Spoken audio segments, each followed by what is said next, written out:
Mak, lori pun dah berhentian ni. Betul lah, kawasan ni banjir ni. Boleh lalu. Kawasan ni banjir dalam tu.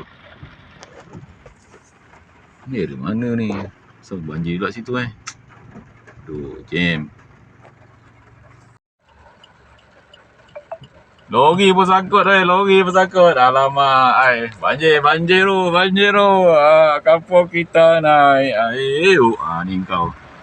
Nak banjir sangat kan? Tengok. Depan tu tak boleh lalu dah.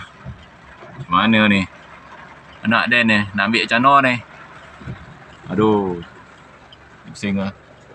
Lori pun sangkut, helak lepas. Macam mana ni? Beza lah Pak, Beza. Budak Grab. Macam mana? Beza lepas. Benza Nat. Ni sekitar kawasan Dato' On kawasan Dato' On sekarang air naik tinggi. Oh ya, takut jalan ni pun boleh tenggelam sana kampung sana dah tenggelam lah tu. Uish, gila lah. Nampak bumbung seberang tu. Ya betul. Aduh sedih nak raya ni. Nampak bumbung Mat. Nampak? Ni bukan Dato' On lagi. Ni Dato' Off road.